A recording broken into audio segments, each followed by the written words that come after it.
देखिए, भारतीय जनता पार्टी हमेशा चुनाव में पाँचों साल तैयार रहती है और भारतीय जनता पार्टी झाबुआ नहीं, पूरे देश में जितनी भी सीटें हमारी है, हमारी कोशिश ये है कि भारतीय जनता पार्टी वहाँ से जीती है।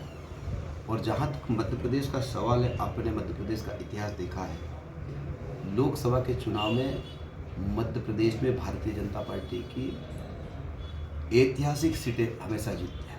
आपने पिछले चुनाव का उदाहरण भी देखा होगा कि मध्य प्रदेश में 29 में से भारतीय जनता पार्टी 28 सीटें जीते हैं और जो एक सीट हारे भी थे वो मात्र 35 से 40 हज़ार वोटों से भारतीय जनता पीछे रही थी। इस बार भारतीय जनता पार्टी और देश के प्रधानमंत्री नरेंद्र मोदी जी की जनहितकारी जो योजनाएं हैं, उनके दम पे मैं ये कह सकता हूँ कि लोकसभा चुनाव में भारतीय जनता पार्टी मध्य प्रदेश में 29 की 29 सीट विजय हासिल करेगी।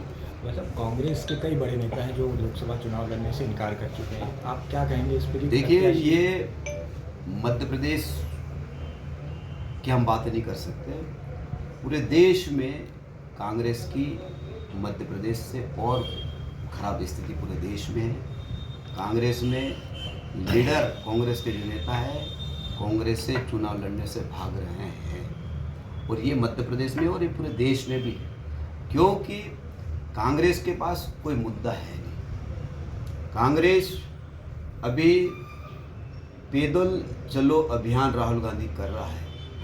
मुझे ये बताइए कि राहुल गांधी अपने भाषण में क्या बोलता है, इस देश की जनता के सामने क्या विजन रखना चाहता है, उसको यही पता नहीं है।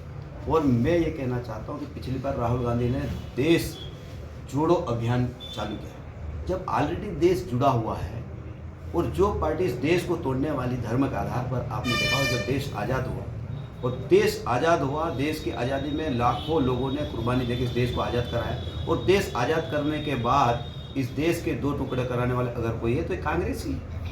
पाकिस्तान और भारत बनाया और जब पाकिस्तान और भारत बनाया है तो सही है, लेकिन उसके बाद जिस प्रकार इन लोगों ने जो समझौता किया कि जिसको भारत में रहना है वो भारत में रहे और पाकिस्तान में जिसको रहना पाकिस्तान में रहे, जनता ने विश्वास करके पाकिस्तान में हमारे जो हिंदू भाई रहे वहाँ, और जब बाद में क्या हुआ आपको पता होगा, इतिहास गवाह है कि ट्रेन भर के लाश भेजी थी। ये वही कांग्रेस है, ये सिर्फ वोटों की राजनीति करती है। और मैं तो ये कहना चाहता हूँ कि कांग्रेस इस देश में, इस देश की जनता का कभी भला नहीं कर सकती।